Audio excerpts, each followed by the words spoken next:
Zithuthumba ukusuka emzimkhulu wezorhatsha emakhiweni ozintezitezi ziza kuwe nanzi ezijujileko.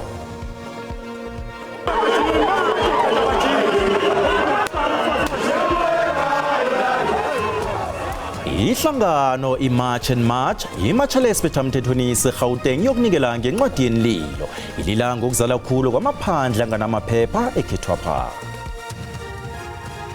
Bellarmine, do you have anything to say? Any last words, Bellarmine? Mr. Mugabe, do you have anything to say? Uthe bona akhutshwe ngehlawulo esitoksini uBellarmine Mugabe oyindodana kaMengameli walokhu weZimbabwe wabe wabamba ezijinga elizweni lekhabo njengomana bekalapha ekhethu ngaphandle kwamaphepha asemthethweni. No idea how many recommendations we will be required to deal with as a department, but the commitment that we are making is 100% in terms of both. Umchaphetheka komishonara wamapholisa uLieutenant General Puleng Dimpane uthi uzitshetshisisa ngamehlo abukhali izenzo eziphambana nobulunga ebuthweni lamapholisa.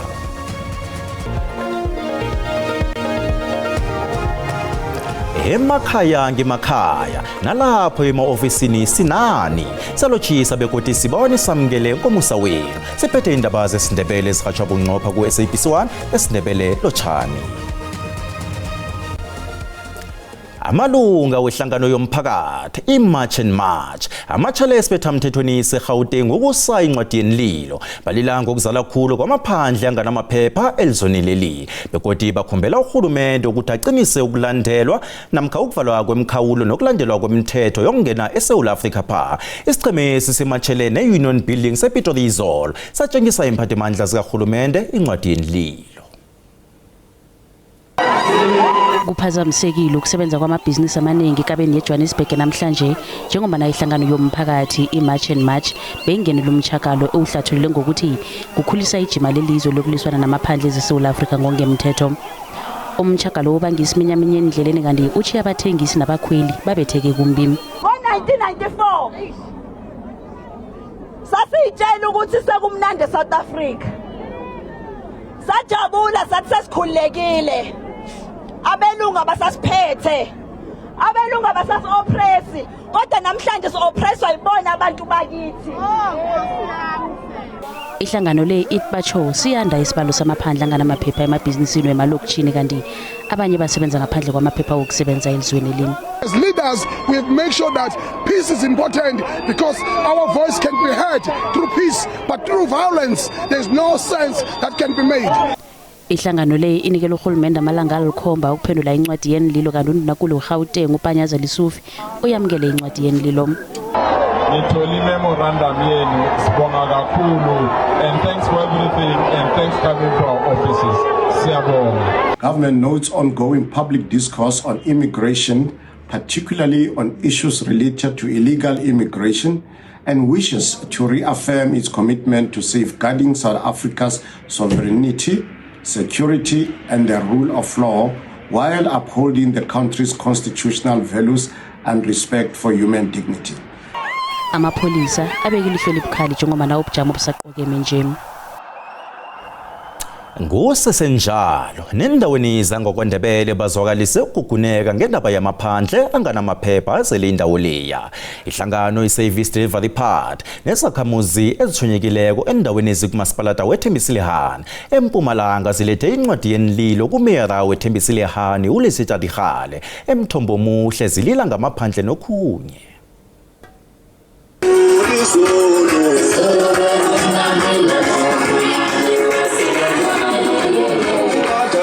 Indaba kwanda kwamaphandle seyithunya ngitsho nakubomasipalata abahlukahlukeneko. Izakhamuzi kumasipalata eThembisilehani zimatshele ema-ofisini kamasipalata lo ziphekelela incwadi yenililo kumeyara hlangana nokhunye zilila ngakho hlayela kwamanzi thiwa bajavula ama-irambalwa. Isibalo esiphezulu sabantu abatsha abangasebenziko indleko zikamasipalata ezidoselwe inkolo ezibhodlana ukwanda kwamaphandle asendaweni zalapha ngokungemthetho bathi batsho asebenzisa izenzelwe ezibekela izakhamuzi. Abaholi bahlathulula abalila ngakho. The community raises serious concerns regarding undocumented foreign nationals, alleged displacement of local economic participation, unregulated operation of business in local communities. Abantu ebala ekhaya more than 50 almost 50% yabo abanamsebenzi. Futhi into esiyilethileko kakhulu abantu abalila ngayo indaba yamanzi. Abantu bekhaya abanamanzi. Izakhamuzi zizwakalise lokhu. Surviving ama grant obogogo. Angisho kunjalo batabasha. Manqeda nihambe niyosebenza. Hayi lento leyo ukuthi badale ngani. Sesilindele bona basiphendula after 14 days and sokubona after lapho ukuthi kwenzakalani mara after 14 days lapho sokubona nathi sibabantu silunga lomphakathi ukuthi senza njani. Izakhamuzi zibekela umeyara amalanga ali-18 ukuthi aphendule. Impendulo kaMeyara seyiza kuzwakala ekuhambeni kwamalanga. Endabeni ze-SABC nginguComfort Masombuka. Ngibikela ngise-Auckland Park eJohannesburg. uBellarmine Mugabe oyindodana kaMengameli walokhu weZimbabwe uRobert Mugabe uzokubuyiselwa eZimbabwe namhlanje. Lokhu kuza ngemva kokuthi ikhotho kaMagistrata weAlexandra imjezise ngokumhlawulisa ukulandela ukudunyuzwa kokagadi endlini yakhe ngomhlolanja. uMugabe wavuma icala lokuba selizweni ngokungemthetho nangokukhomba umuntu ngesigidi. Icala lokukhomba ngesigidi lihlotshaniswa nesinye isehlakalo esenzeka imveke ezimbili ngaphambi kokudumuza kwenzeka ekhaya lakhe eHyde Park. Asolwa naye uTobias Mathods uvume icala lokulinga ukubulala, uhobela isandla somthetho, ukufunyana nenkule kunye nokuphula imithetho yokungena elizweni. uMagistrata obekala lecaleli unikele ngesigwebo esinezwelo esinefundiso kunye nokuzikhokhomeza. uMugabe ngekhala limasele namhlanje ujeziswe ngokuhlawuliswa 600,000 yamaranda namkha iminyaka emibili ejele. Number one, as far as count 5 is concerned, you are fined to 400,000 rands or 24 months imprisonment. That is now the pointing of the toy gun or that was likely to lead the person to believe it was a firearm. As far as count 6 is concerned, that's the immigration law, 49, section 49(1)(a. You are fined 200,000 rands or 18 months imprisonment. Kodwa ikhotha khange izwelo layasolwa naye uTobias Matonodze ogwetshwe iminyaka emithathu ejele. Umbuzo ukuthi ingakhona uMatonodze uvuma icala likamzalakhe. You are sentenced to 12 months imprisonment. Count 2, you are sentenced to 12 months imprisonment. Count 3, you are sentenced to 3 years imprisonment. Count 4, you are sentenced to 12 months imprisonment. The court orders that all the sentences be served concurrently. It is further ordered that you be deported once the sentences are served. Kodwa nothe batshengisa ukuzisola bebalelisa ungazimbo uSipho Mahlangu ngama500,000 zamaranda. Now the complainant had also been amply remunerated for the injuries he sustained. The remuneration was to such an extent that the complainant wanted to withdraw the charges. Amaqetho walabo ababili asamukele isigwebo.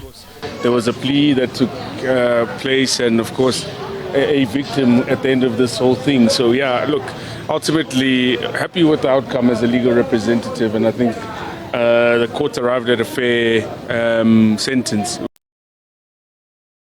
Ekhasini lethu leFacebook sibuze ngayo indaba ephela kule. Asizwe umbono wakho mbukeli.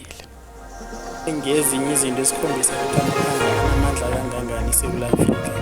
Uma unemali impilo yakhe ibalula kanjalo ngishathi ubulele wenzeni kepha wangena ejele uzophuma. uJulius Malema uqeda ukuthola iminyaka e5 unje udubule phezulu esibhamu lo ozama ukubulala uthola iminyaka emibili. Kwamanye amazwe ungenza noma ngabe yini and imali yabakhulumela, kodwa ke asazi ukuthi inkantolo iziyafika kesesinqumo lesibekwenze njani. Njalo ke inkundla zomzansi Afrika nohulumende nomgaqoseko babathethelela kakhulu abembaga ngaphandle. And then uzawuphinda afumane neparole akazoyigqibana le2 years bayamteketisa. Iqiniso alikho sidalo la eNingizimu Afrika kusebenza ukuthi unani. Kodwana la ekhaya eSouth Africa sazi ukuthi amagate ahlala avuliwe unyaka ngeke uphele zabe sebabuyile. Uhlungu kakhulu ukuthi thina abantukazana abangenayo imali uma wenze nje ncane icala gwethe iminyaka eminingi badla phakathi ejele. Umbono ngeumbukeli iSABC ayikazokuthweswa umlando wokuziphendulela kombono umbukeli. Umjaphethe kaKomitjhinara wamapholisa uLieutenant General Puleng Dimpane uthethe ihlangothi lokutshejisisa ukuvuselelwa kwamahlelo angaphakathi emapholiseni khulukhulu ehlangothini lezokutshejwa kwemisebenzi enikelwa ezandleni zangaphandle. uDimpane bekakhuluma nekomiti yezamapholisa. uDimpane wabekasikhulu sezemali emapholiseni ukhethwe bona awoje abambile njengomana kujanyiswe uKomitjhinara wamapholisa uGeneral Fani Masemula osajanyisweko emsebenzini bekubekhathisi. 100 million. Izwango bachevele enyangeni ezidluleko ngamapholisa itshengise bona kunomraro omkhulu ebuthweni lamapholisa. Umjaphethe kaKomitjhinara uhlathulula amaqalo ntanzakhe. The strategic direction is firmly anchored in strengthening crime intelligence, stabilizing leadership. Hlangana namanye amaqalo ntanzi ibutho lamapholisa lithi zonke imphakamiso zekomitjhini kaMadlanga nekomiti eParliamente zizokuphunyeleliswa. We have no idea how many recommendations we will be required to deal with as a department, but the commitment that we are making is 100% in terms of both. Ukuthunyelwa kwamajoni eCape Flats ngenyanga edluleko kwenze bona amehla avulwe khudlwana kodwa ibutho lamapholisa lithi imbalobalo zisacharaganisa. Nasibuya entolo. Yeah, bachelor. I have bachelor, not physically, bachelor of arts. Omunye waboprinsipala bokuthoma eMalahleni owafundisa inkutani nabosopolitiki abaningi unikelwa amathuthumbo wakhe asaphila.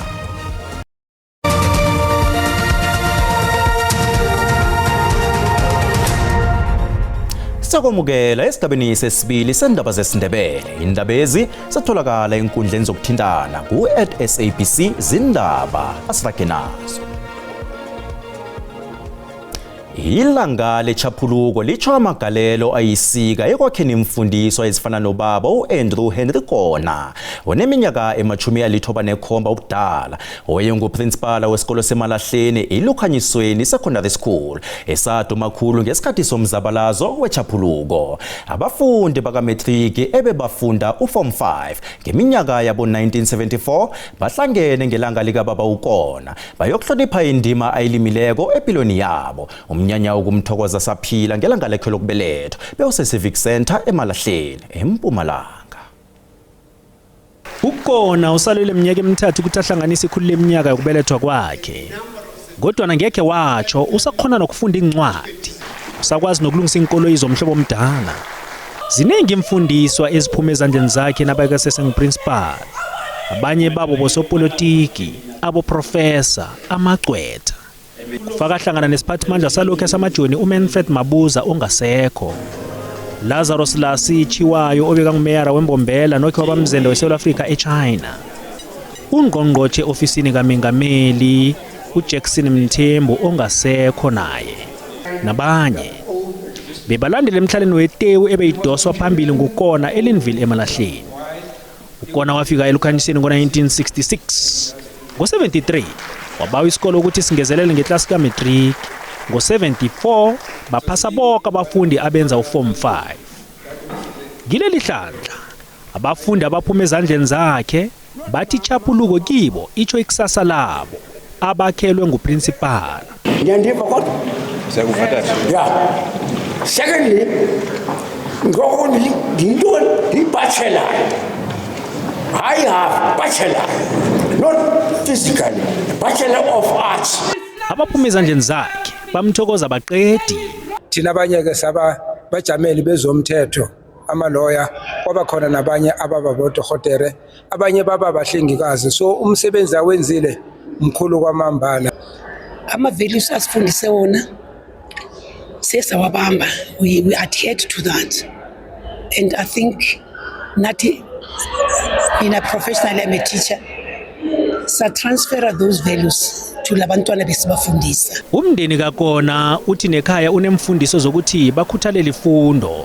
Abahlala pha ekhaya ebebangenisa isikolo kalapha eWitbank eLukhanyisweni ngokunjalo. Sengitsho naye umphathi obeka mphathi wendabeni zeSABC zesiNdebele kunye waphatha nomhatsho iKwekwezi FM ubaba umnumzana uFlomi Batsheleni Sikhosana wafunda khona elikhonyisweni afundisa nguprincipal yena uAH Ekona lamibizo ngingumabhande Mthombeni ngibika ngisemalahleni eMpumalanga. Umhleli wendaba zesiNdebele kumabonakude uVusi Ndlovu kaSomakhawula ukhulumisana ngokukhethekileko nomjameli wehlangano ephandlulula ngeautism iAutism South Africa ake siye kibo estudio 10. Bongwe mbala silapha e-studio namhlanje sizokukhuluma ngendaba ye-autism khulukhulu njengoba inyanga usihlabantangana kuyinyanga lapho bekuphandlululwa khona isitshaba ngalobu bujamo be-autism. Namhlanje simeme be-Autism South Africa ukuthi ke bazosihlathulela kuhle bahlathulele isitshaba ngayo i-autism bonyana iyini i-autism njengoba beseze kunokucharagana okuningi ebantwini, abanye bayibiza ngobulwelwe, abanye bayibiza ngedisability, abanye bayibiza ngento eziningi bayihlanganise nobuloyi.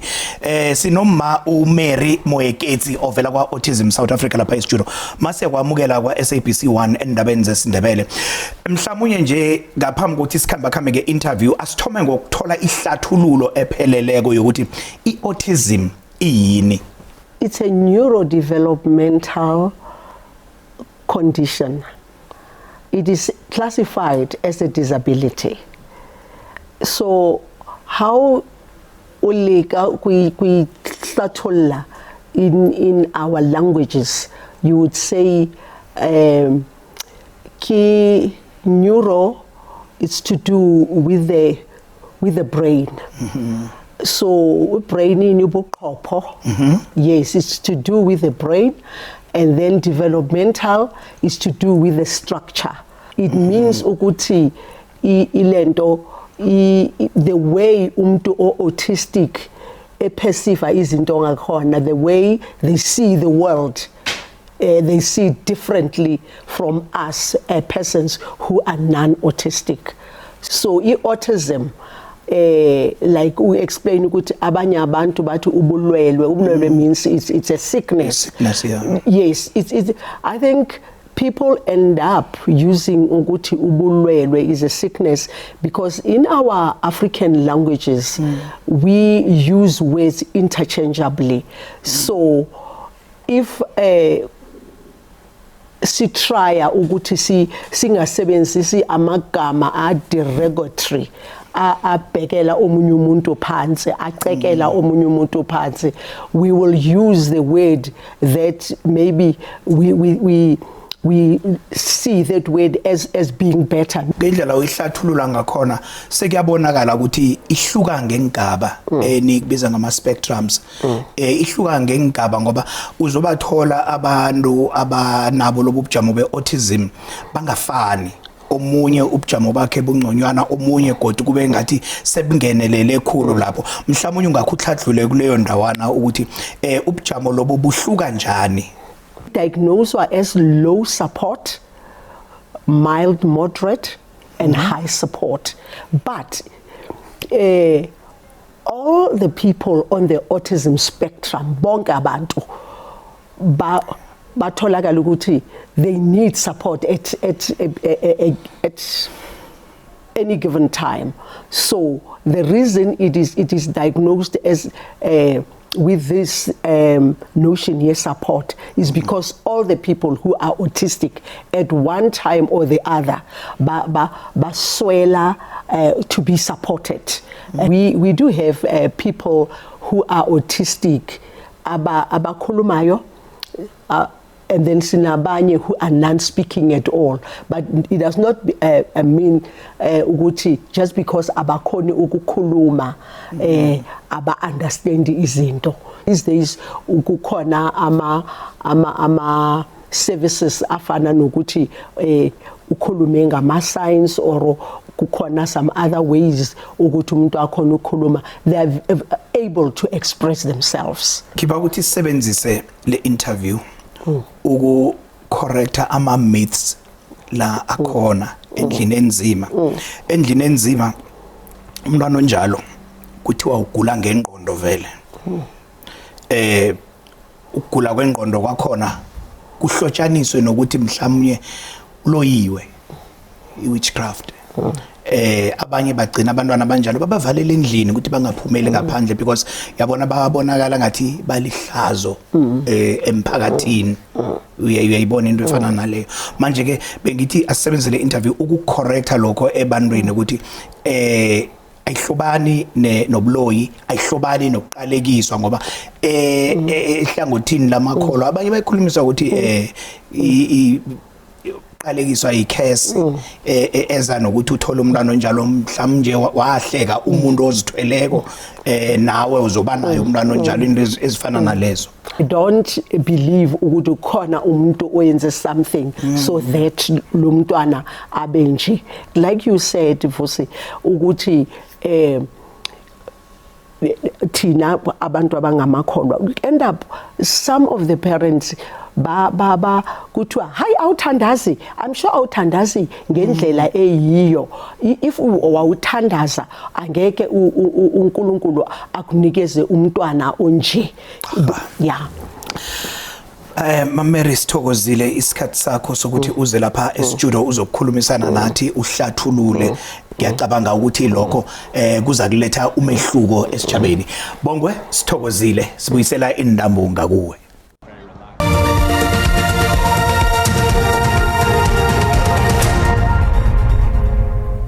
Siyaloshisa ekhaya napho ubujamo bezulu sithola lapha ke amathuba nge80% lapha ya emkhawulweni wesifunda sangale ngeNorth West nangapha ke ngeNorthern Cape ngale ke ngeFreystata atholakale nge60% kusasa amathuba lawo wezulu we80% ehlela kukhulu nangale ngeFreystata ukuthi kulezi ndawo zangale ngeNorthern Cape uthole thuba lezulu nge60%. Silemukiso ke sisitholileko namhlanje ngokuhla lapho sibone khona ke amathuba wezulu nge80% imjijo izabe iduma kumbi lwandle libukhali kusuka ngapha ke ngakubodeben ukuchinga lapha ke endaweni zabo Richards Bay kusasa isilemukiso lesi semjijo eduma kumbi yehlela nangale ke ngeBloemfontein ngale ngeRichards Bay sibona ke kazi ke kusesenjaya ke ngelwandle elibukhali lapha eGauteng ngena sicala amazinga okushisa pheze isifunda sonke sifuthumele nawuthi ucala kezinye indawo kodwa ke lapha Johannesburg Springs kumakhazana pheze imini yonke lapho kunyeke ngokuphola kusasa iLimpopo ibonakala ke imakhazana lapho kubogiyani nabodzanini kuthi kezinye indawo njengeBurgersfort neMusina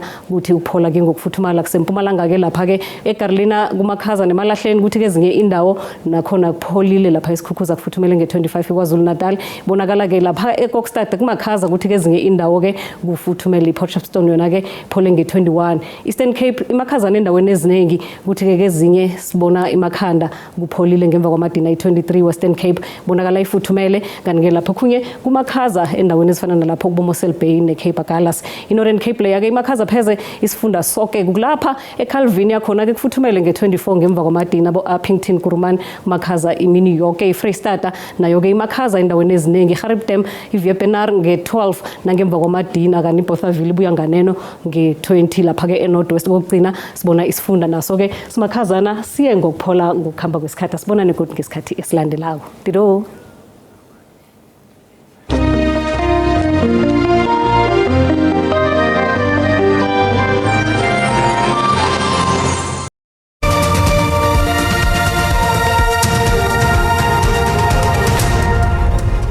Sizibeka lapha zanamhlanje zikhona zesizulu nge-area khomba bese kuthi kusasa zikhona zeSwati ngesikhathi esifanako. Ngikho bonke.